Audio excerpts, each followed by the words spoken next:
Bwana asifiwe. Topic yangu siku ya leo ama mahubiri yangu siku ya leo nataka kuongelelea kuhusu maroho matatu. Hizi maroho matatu tunazipatanga kwa Biblia za watu watatu. Jamaa mmoja anaitwa Kaini, mwingine anaitwa Balaam na mwingine anaitwa Kora. Bwana asifiwe. Hao watu ukijua historia yao ni watu waliokuwa wanamcha Mungu, ndio. Ni watu waliokuwa wanatumika kwa sehemu ya Mungu, ndio. Lakini kuna mambo walikuwa wanafanya zenye si nzuri. Bwana asifiwe. Na tukisoma in the book of Jude 1:8 tuanzie hapo mpaka 11. Kitabu ya Jude ni kitabu kidogo sana. Na ni kitabu imeandikwa kwa wale watu waliokataa kushikilia imani wakaanza kurudi nyuma. Bwana asifiwe. Jude akielezea, anaelezea mapito na zile mambo zinaendelea hata waleo. Hebu tusomewe kidogo. The book of Jude, ama wale wanawakikuyu ni Judas hapo mwisho. Inakuanga tu chapter moja, inakuanga tu moja. Tusome tu kuanzia 8 mpaka 11. Biblia inasema kadhalika na Hawa katika kuota kwao hutia mwili uchafu, hukataa kutawaliwa na kuyakutana matukufu. Lakini Mikaeli, malaika mkuu, aliposhindana na Ibilisi na kuhojiana naye kwa ajili ya mwili wa Musa, hakuthubutu kumshtaki wala kumlaumu, bali alisema, Bwana na akukemee.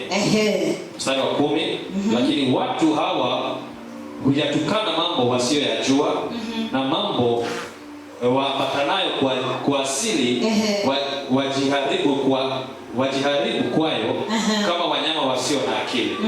Ole wao kwa sababu walikwenda katika njia ya Kaini. Ole wao kwa sababu walikwenda katika njia za Kaini na kuilifuta kosa la Balaamu pasipo kujizuia. Kosa la Balaamu wasipojizuilia kwa ajili ya ujira. Nao wameangamia katika maasi ya Kora. Uasi wa Kora.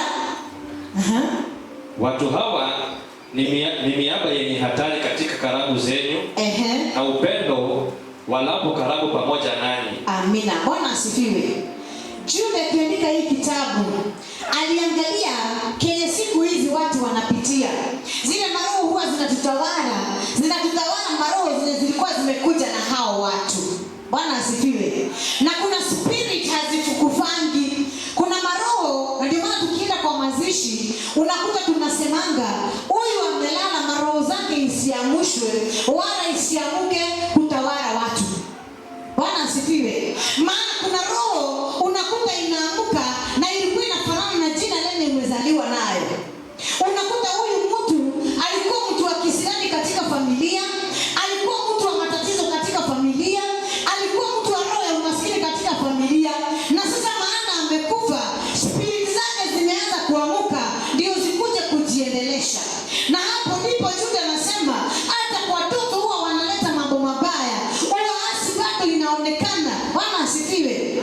And sometimes ukiwa kwa familia unakuta, kwa maana mtu alikufa miaka 20 imeisha, mtoto mwenye amezaliwa akianza kufikisha miaka 12 ama afikishe miaka 14, unakutanga ameanza kuambukizwa ile roho ya ile familia amezaliwa. Bwana asifiwe. Haleluya. Na unakuta kama kulikuwa na utasa, huyu mtu alikufa kama hana uzao, na kuna mtu amemuita ile jina. Bwana asifiwe. Ile utasa itakuja zaidi, na unakuta mtu anaweza tafuta watoto hapati. Hapo ndipo unakuta unaenda kwa mtu wa Mungu, ukijaribu kuulizia what happened, unaambiwa jina lenye umeitwa ndio hili linakufuata, na ndio lilikuwa na ile utasa. Na kwa maana hii kitu bado ilikuwa kwa mchanga ya familia, unakuta hiyo kitu inakufuata mpaka mahali upo. Bwana asifiwe. Sasa kuna watu wengine huwa wanatumiwa na shetani, kwa kizungu wanasemekana wanaitwa dupes. Wao wanakuanga duplicate ya kitu yenye inatakikana kuwa.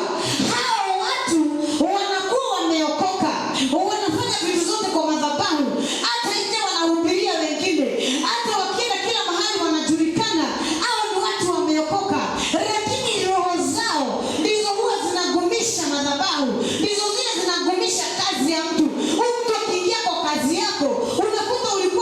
customer, lakini wakati unaofika customer sasa hawako. Maana ndani yake kuna lile spirit linatumika zaidi. Hao watu ni tofauti sana na watu wa devil worshiper. Maana watu wa devil worshiper wanajua na wanakula covenant kwamba ukinifanyia hivi na hivi nitakupatia dhabihu fulani. Na hao ndio wanaangamiza. Unalala ukiota kama unakimbizwa na ndoto mbaya, kama kuna watu wanakuja kulala na wewe, kama kuna masiraha unarushiwa, unaota ukiwa kwa makaburi, unaota ukianguka kwa barabara, unaota kazi yako imeisha. Maana hivi spirit za devil worshiper bado zina operate the same case, na zile spirit ziko kwa boma. Sijui kama unanielewa. Ndio maana ukikuja kwa madhabahu tunaambiangwa kitu muhimu unafaa kufanya. Jua familia yenu, mahali umezaliwa, kulikuwa na miungu gani zilikuwa zinatawala. Maana spirit zenye zimekufa zikianza kuoperate kufanya kazi, unapata mtu alikuwa kwa ndoa na ilikuwa mzuri sana, lakini ikifikia miaka 3 unakuta ameanza kuangamizwa. Ile roho imeanza kumtoa, maana haitaki akae kwa ile boma. Bwana asifiwe. Unapata mtu alikuwa amesoma vizuri sana, na wakati pesa inaanza kuingia kwa mkono, unakuta uko na pesa, lakini inafika point hizi pesa zinakuja kugandamia, na unakuta kazi imeisha, mambo imelegea. Maana hii kitu iko na duration. Unafika point naambiwa miaka 7 fulani ikifikia utaanza kukula ile shida la kwenye umezaliwa. Tuko pamoja? Leo unaweza pata njia ya kwenda ng'ambo, lakini kwenye ulizaliwa nyota zilikuwa nzuri. Bali mwenye sasa alikuzaa labda, mwenye sasa umeitwa labda, zile miungu ziko pale kwa ile familia, unakuta zinakuandama. Wakati unawaadia, wakati watoto wako wanawaadia, unawekewa mpaka. Hapo ndio unaanza kuzunguka kimaii. Jude akiangalia aliona hizi maroho zinaamuka, kwa maana bado zilikuwako wakati wa mwanzo. Genesis imeandikwa, na akiangalia in the book of New Testament zinaanza kujirudia tena. Kana sifiwe. Na wale watu wanasemanga Ukikuyu uliisha. Wacha niwaambie, au tamaduni haitawaisha. Kama kwenu hamujawahi olewa na hizi vita mnazijua, chunguzeni ni nani alikuwa na tatizo. Maana ile spirit itaanza kuanguka kuwapiga. Kama mama yenu hakununuliwa, hakupelekewa mahali, ile kitu lazima itajiitishia. After nyinyi kuzaliwa itaanza kuitisha. Na kupata doa, kupata elimu, kupata mali na kuwa tatizo. Na ndio maana ukiingia kwa mama zingine, boma ni nzuri, haina shida, lakini vitu za damu haipatikani. Unakuta amejaribu kulea ng'ombe, lakini zinakufa tu. Anatafuta kulea mbuzi, lakini bado zinakufa tu. Amening'ana tu kuweka hata kama ni kaduka pale kwa barabara, lakini bado haiendi. Ananing'ana tu kusimamisha kitu kwa ile familia. Hata unakuta mtu ameanza kubuild nyumba ya mawe mahali, lakini mwishowe itakuja kumeelewa na nyasi. Maana zile spirit zimeanza kufanya kazi. Wanaume wenye hawaendangi kujua kenye ilikula baba yao, kujua kama tulipelekewa vitu zenye zinaitishakwa na akina uncles, hiyo kitu inafuatanga ndoa yako. Alamata hawailwa, mata hawaila senasi ya oilwa. Hii spirit inaamkanga, na inaweza kuambukia ukiwa mzee, inaweza kumalizia watoto wako usimame bila jia. Bwana asifiwe. Wale watu waliambiwa, mama yao alisema kujeni ndio nikuja niwabariki, na mlikataa kwenda na alikufa, ama labda kwa uhai. Ujue kuna kitu inaitwa maroho inajiitishia. Unaweza zunguka the whole world na hauna kazi. Bwana asifiwe. Unaweza tamani ujipate tu mambo yako imesimama, lakini ile spirit haiwezi kubali. Ufalme ilikuwa inapika pombe kwa kifamilia, na ilikuwa inapikwa kwa familia kwa ile mchanga, na kuweka wakufu walikuwa wanakulia mbuzi pale, na hii madhabahu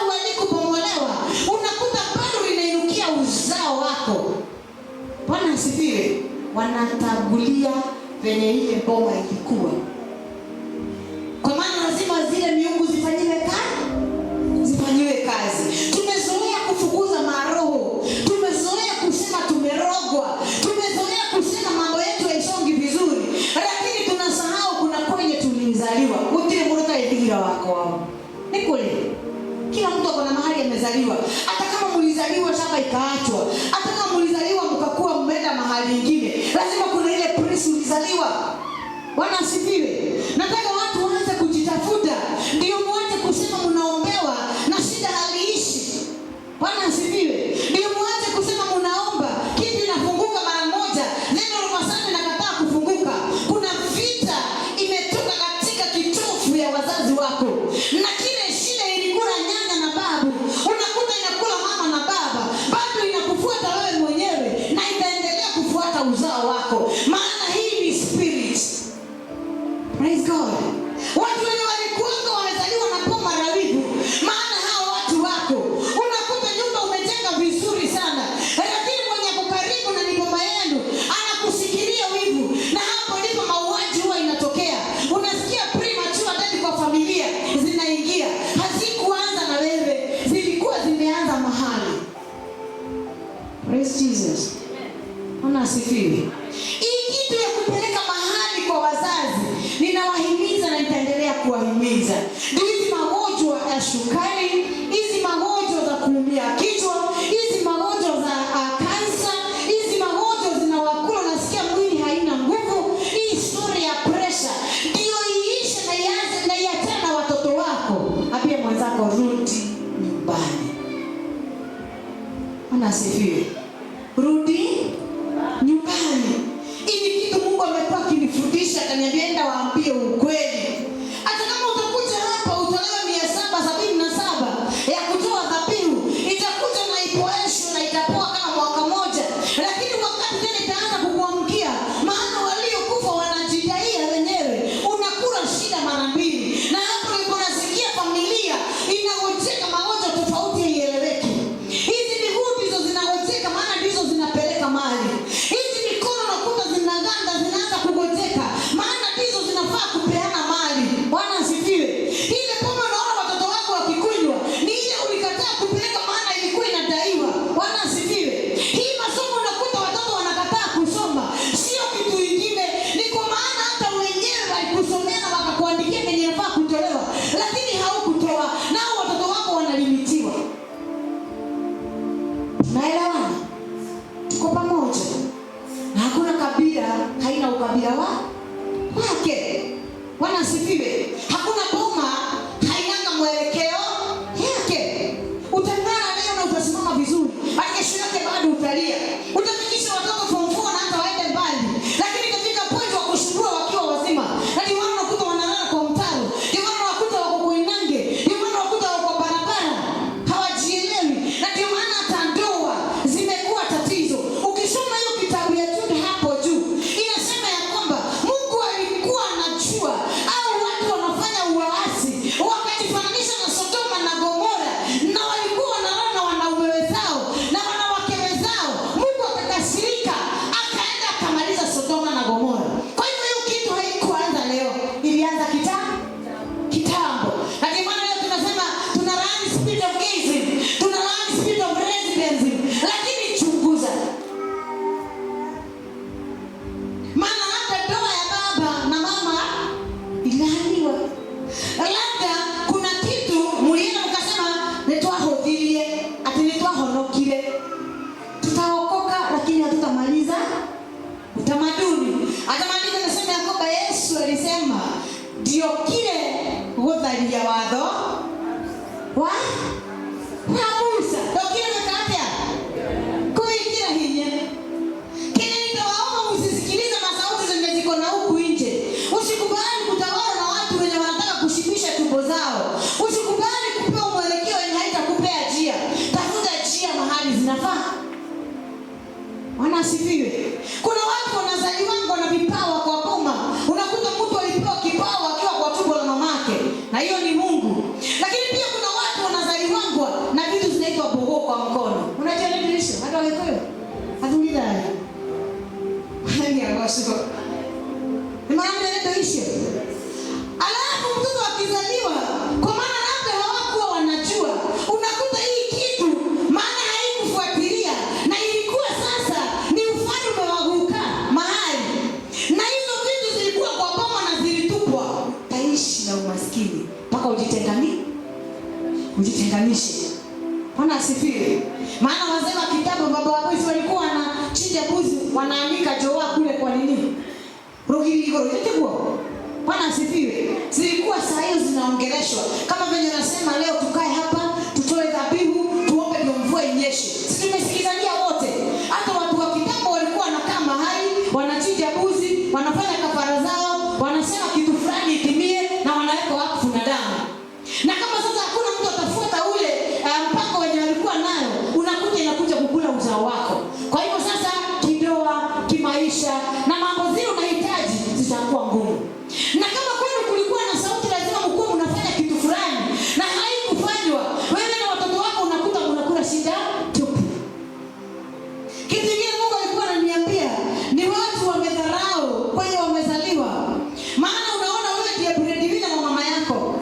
Si tuko hapa? Ile tiguo. Bwana asifiwe. Mimi ndiye nalisha mama, mimi ndiye najua watoto wa mama wanafanya nini, hata uzao wengine wa mama bado na uangalia. So zile pesa unampea na alafu unaambiwa pelekea mama hii mali ama upeleke baraka mama anaitisha, unapuuza unasema wewe ndiye unamulisha. Unajua uko na laana. Kwa hivyo kama hiyo kitu hukufanya kenye mama alikuwa anaitisha ama baba, kwa sababu wewe ndio unampea kila kitu, unajua bado umefuata. Mizingi ipo. Lazima itakuwa. Nitaendelesha hiyo topic ndio muelewe zaidi. Na ukiona mambo zako umeomba na kuna kitu inasubua, rudi nyumbani. Kuna watu wanaolekanga, unakuta ameolewa na Mkikuyu na huyu mwingine ni Mbaruya. Ama huyu ni Mmasai na huyu mwingine ni Mkikuyu. Ama unakuta huyu sasa ni Moebu, ya hicho ni Moruya. Bwana asifiwe. Bado kuna njia ndio mkue kitu moja. Juu unaweza olewa na mwanaume kwambia mimi si Mkikuyu, ni hakuna kitu nitafanya. Hata kwa kuna utamaduni. Na kumbuka kuna sehemu tulienda maombi, ilikuwa kitambo Ubaruyani. Tulipoenda kumalizia kazi, tulikuwa tunaenda usiku. Tulipoenda kumaliza kazi kwa boma, mama mmoja mzee sana alikuja akaniambia, mchungaji, shika hii kuku. Ukifika kwa barabara uitupe. Mbona tuliambiwa hivyo? Utamaduni yao. Ndio msifuatwe na vita ama maroho za kifamilia juu ya Kenya mmefanya. Bwana asifiwe. Ukienda nyumbani kuna vile mama hukulaki na kuna vile hukusifikisha kulingana na venye umekuja. Umekuja vizuri, ukaambiwa vizuri, alafu sasa kurudi nyumbani naenda vizuri. Si utafute huyu uzuri, ufikishe tu miguu. Hata kama hakuna njia, itapatikana moja tu. Milango yako ifunguke. Ndio hizi maspiriti ziachane na sisi.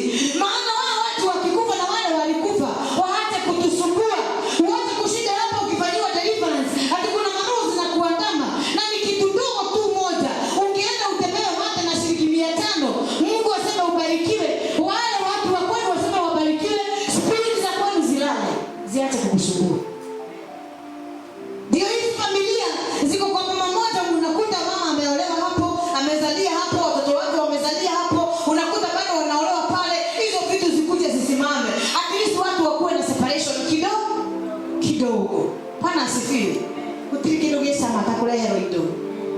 Utirikidugisa matakirathimo kia muciari.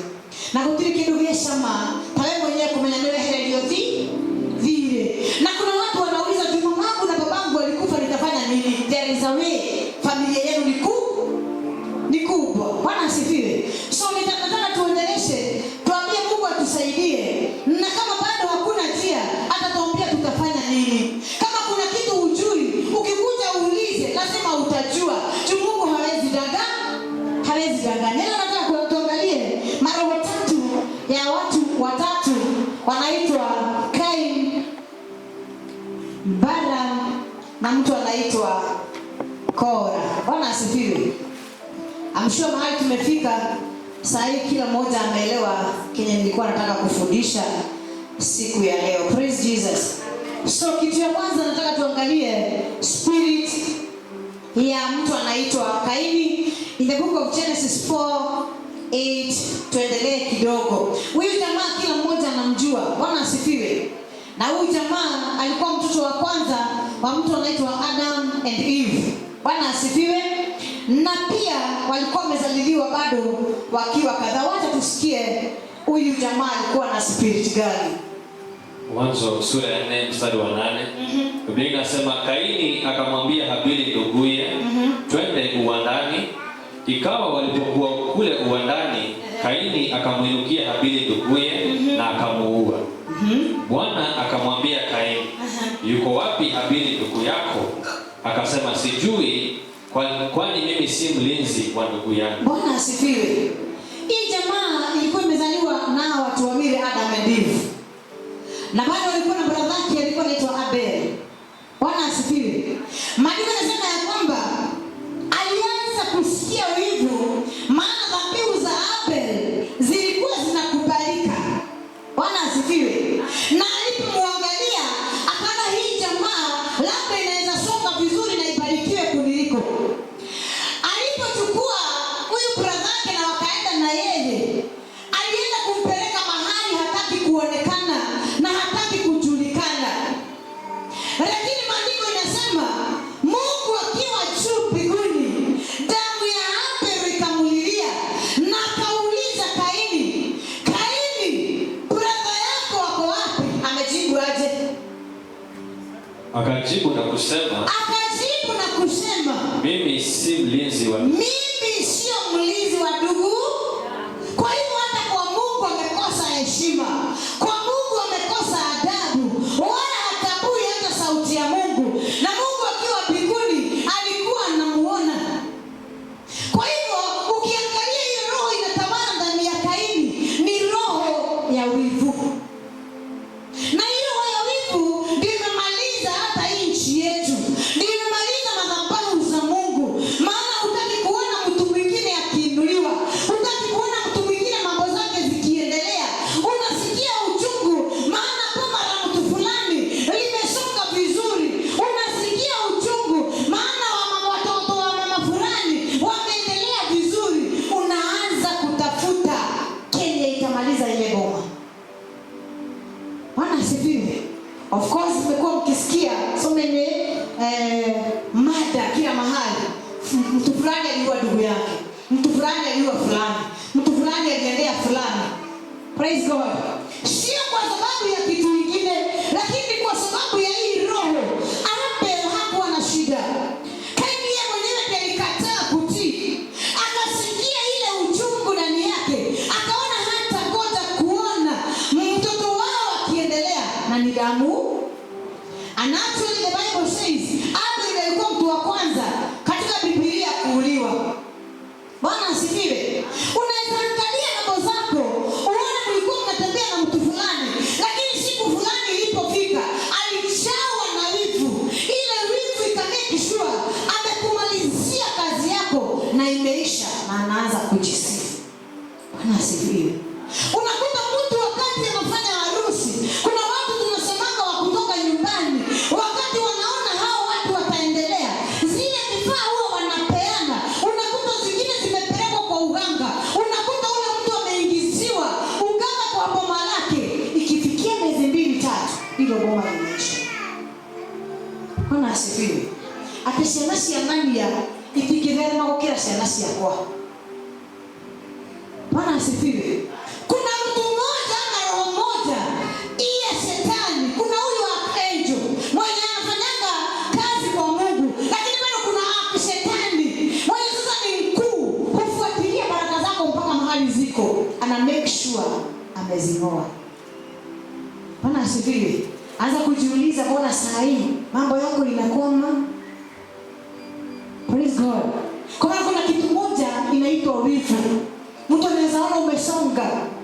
Anaona hata sasa hivi watoto wako mahali wako wameoleka wote, wameoa wote, kila mtu ako na kazi, kila mtu amekuwa na maisha mazuri. Huyu mtu anaanza kukudhurufia, anakutafutia kiini akumalize. Bwana asifiwe. Spirit of Jesus. Bwana asifiwe. Kind spirit. Bwana asifiwe. Kwa hivyo leo uangalie kwa boma ni spirit gani huwa inaamka na ilikuwa na nani ya wivu. Hata mkifika kwenu hamwezi kaa, maana mkiona na watu fulani gari yenu itaenda ikiharibika kwa barabara. Hadi mkirudi nyumbani mtapatwa na maajali kwa barabara, maana mtu fulani alisema hamtaifika nyumbani. Ile roho inakukuta kwa barabara. Bwana asifiwe. Mungu atusaidie sana. Spirit ya pili nataka tuangalie ni spirit of Balaam. Bwana asifiwe. The book of Numbers 22:49. Spirit of mtu anaitwa Balaam. Bwana asifiwe. Balaam alikuwa a prophet. Bwana asifiwe. Na Balaam ndani yake alikuwa na spirit kama mara mbili. Tusome kidogo. Kitabu ni cha Hesabu 22 mstari wa 4.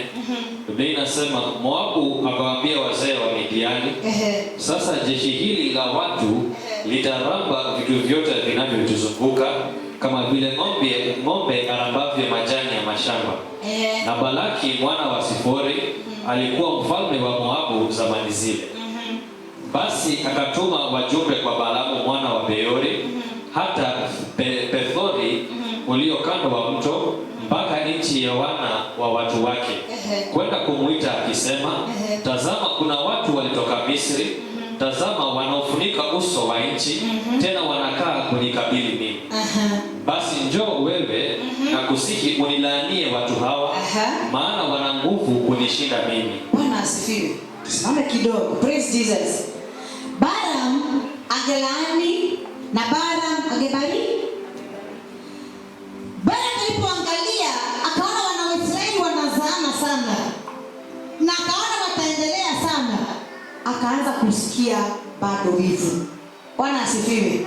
So ndani yake alitafuta vitu za dhamana ndio aende apatie Mungu anaitwa Balaam, ndio kuja kumlaania hawa wana wa Israeli, ndio sasa historia yao ikuje iishe. Little he didn't know, walikuwa wametolewa Misri na Mungu na walikuwa wamehaidiwa lazima watafikishwa nchi ya ahadi. Bwana asifiwe. Na Mungu yeye mwenyewe ndiye alitamani na akasema nitawabariki. Na kwa hakika aliwabariki. Huyu jamaa anaitwa Balaam ako na maroho mbili. Kwa kizungu naweza sema ako na maroho zimechanganya, mixer. Watu wenye wamekuwa na maroho mbili zimeshikana na zinaweza operate the same way at the same time. Hivyo nimesema hapa kuna watu kanisani wanaweza kioma, wanaweza omba, wanaweza fanya vitu zote, wanaweza chukua line. Na on the other line unaweza kuta bado wanaweza laani, wanaweza tumia zile maombi kukuombea maombi machafu. Bwana asifiwe. Sijui kama tuko pamoja. Roho ya Balaam ukiangalia zaidi haikuwa roho nzuri, bali ilikuwa roho ya kulaani. Bwana asifiwe. Akiangalia madizi ikiwa juu na ilikuwa imezaa vizuri, inaanguka. Ni mambo nini unaisha? Mtu kwa mtu mia wa hana wangu. Kama sasa na hao, kuna mtu anaweza kukuangalia, aone sasa wewe unaweza mpita kiwango hata kiroho, unaweza mpita kiwango hata kimadhabahu, unaweza mpita kiwango hata kinyumbani. Sasa mkiomba mkiwa pamoja, na yeye mwenyewe anarudi side nyingine, anakulaani. Hello. Hayo vitu ziko mpaka kwa kiroho. Kwa kiroho. Mtu anaweza kuja achukue kama tunaombea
zinakufa 50, zinakufa 40, zinakufa 30. What is that? Ujira nirudi ukuli hai. Niko kuijo wewe kana niki na ukiangalia kuna mtu mwingine aliingia isipokuwa fulani. Alafu after 3 days anarudi tena kuuliza, haya kokosha kuiyoho. Kule amenioleke. Bwana asifiwe. Nishaenda kwa fundi wa nguo. Siwezi kataa kusema hivyo. Nashona nguo lakini unakuta sasa haikutoshei. Unaenda unapima measurement tena. Siku ya kuendea unaendea. Siku hiyo niliendea nikaenda na mtu. Sitaweza. Nikaenda na mtu. Mwanamke tu kama mimi. Fundi akejeri gira wewe. Au mwangu areje. Mada muzo ajerie kai. Ogo tuma. Aho ri ha mwena pa. Kwani mekiru mi instant. Kwani mekiru mi kia hau. Uchunge ule mtu naambia siri yako na baraka zako. Maana kuna kitu naweza otesha siku ya leo. Kesho useme na isike na mtu ni backfire. Kuna mtu anaingia pale kwa mlango aone vile huko wewe tu ndio umekuwa unaonekana kwa kasifa, unahubiri sana, unasifu sana. Kesho yake hutaweza. Ndo. Batuliadoke. Ahono? Tuliadohono kujuda siku umeokoka. Judas alikuwa mfuasi wa Yesu. Judas alikuwa kwa kamati ya wale wengine. Judas alikuwa anafanya kila miujiza ilikuwa inafanyika. Bali wale walikuwa kwa kamati ya kuuza nani? Yesu. Bwana asifiwe. Kwa hivyo tuchunge sana spirit ya mtu anaitwa Balaam. Spirit ya Balaam ni mbaya sana. Inaweza funga, inaweza haribu na inaweza fanya kila kitu yako idhorofike. Spirit ya mwisho tutamaliza nayo ni spirit ya mtu anaitwa Kora. Roho ya jamaa anaitwa Kora, tulipata katika kitabu ya Numbers 16:15. Spirit ya mtu anaitwa Kora. Tusikie maandiko inasema nini? Biblia inasema, yes. Basi Kora mwana wa Ishari, mwana wa Kohathi, mwana wa Lawi, akatoa watu pamoja na Dahiri na Abirimu, wana wa Eliabu na Onini, wana wa Pelethi waliokuwa wana wa Rubeni. Nao pamoja na watu kadha wa kadha wa wana wa Israeli, watu 250, wakuu wa mkutano waliokuwa wateule wa mkutano, watu wenye sifa, wakainuka mbele ya Musa. Nao wakakusanyika kinyume cha Musa na Haruni na kuambia, nini inawatosha kwa kuwa mkutano wote ni mtakatifu, kila mmoja miongoni mwao, Bwana naye yu juu kati yao. Amina. Nani basi kujitukuza juu ya mkutano wa Bwana kuna nini? Spirit ya Kora. Bwana asifiwe. Imagine huyu jamaa anasikia wivu kwa sababu ya Musa mwenye anatoa dhabihu, na Musa ni kuteuliwa, aliteuliwa. Akaanza ndani yake kuwa na roho ya ukosoaji. Kizungu inasema kama aje? Criticism. Bwana asifiwe. Ndani yake anaona yeye mwenyewe ndiye hata anafaa. Mpaka anaanza kukosoa huyu jamaa. Yaani akaingiwa na roho ya pride ndani yake na hakuwa na shida la kuongea ubaya. Akaanza kuuliza, kwani huyu ndiye tu anafaa na anaweza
anawaunganisha watu kwa vikundi, anawapeleka kando mahali, anaanza kusengenya mwenye sasa ni mkubwa wao, na anaanza kuwaonyesha hafai.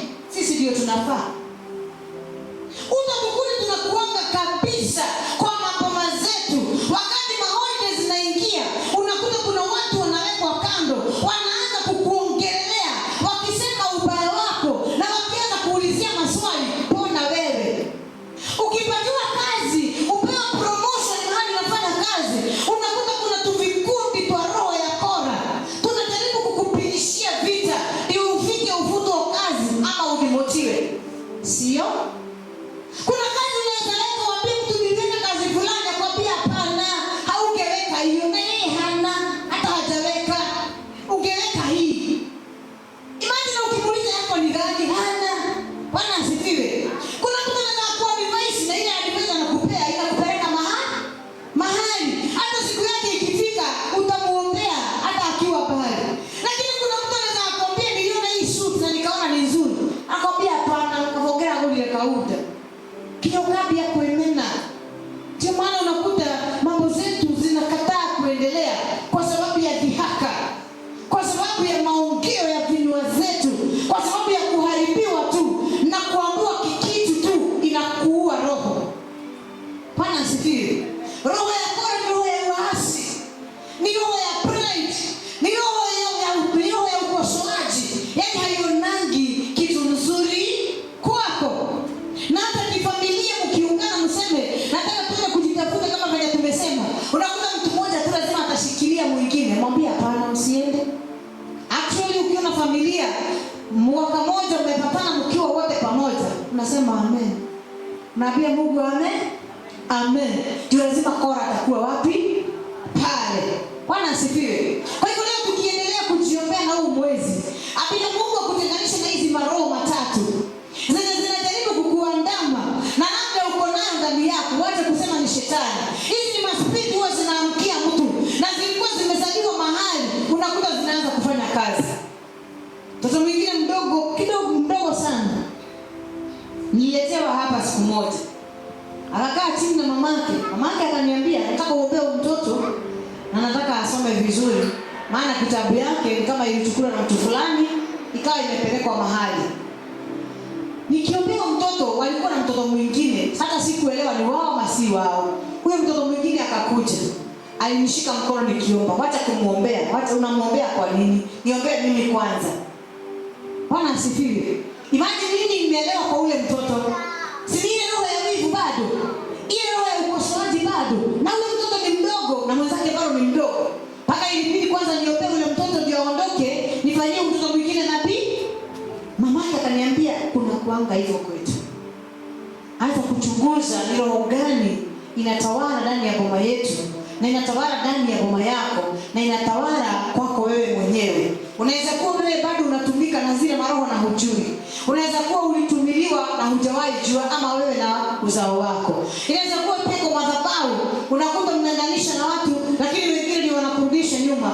Inaweza kuwa unabarikiwa lakini ukifika kwa wako fulani mtu fulani na kuwekea kifungo. Bwana asifiwe. Lakini naomba Bethsaida Mungu atufungulie, maana anaweza.